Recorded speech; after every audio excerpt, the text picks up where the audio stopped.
If you're diagnosed with cancer, your first reaction is typically to panic. And that first step is the most crucial step, because once you go the conventional approach with the initial steps, with the initial biopsy, then you get into a situation where you have choices of chemotherapy perhaps. If you come to a holistic practitioner as a last resort, you've already become weak and depleted and run down from your disease. And so, of course, it's harder for us to do our work.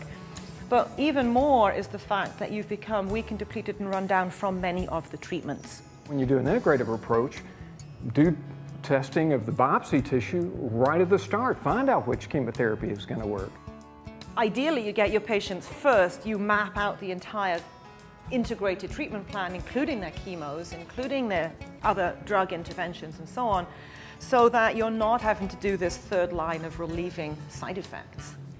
Conventional medicine has made tremendous contributions to our ability to handle acute emergency illnesses, trauma. Yet we find that when we try to apply those same principles to complex chronic diseases, we don't do so well. And that's where going back to more of the traditional medicines and looking at diet, looking at emotional and psychological issues, looking at family dynamics and environmental issues and lifestyle and exercise and body mechanics and energy flow through the body, then we really start to see improvements in complex chronic diseases.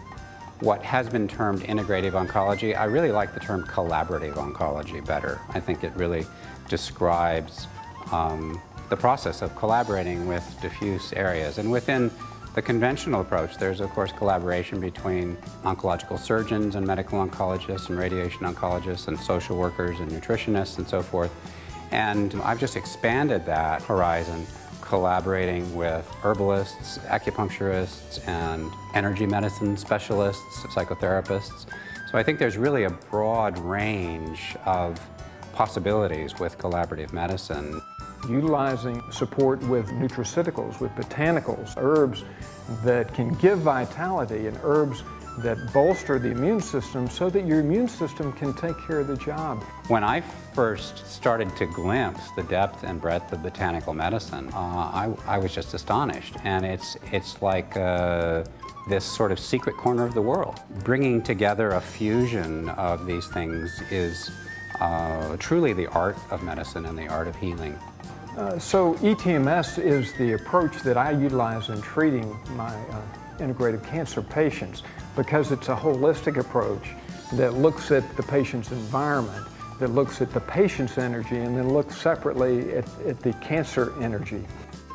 It's not cookbook medicine. It's not, you have ovarian cancer, so we're going to give you Taxol and carboplatin, because those are the two drugs that created the best tumor regression in the largest number of ovarian cancer patients. That kind of information is useful for treating populations, but it's not useful when you apply it to the individual. But with this integrative ETMS approach, the patient's vitality, often they feel the best they felt in years.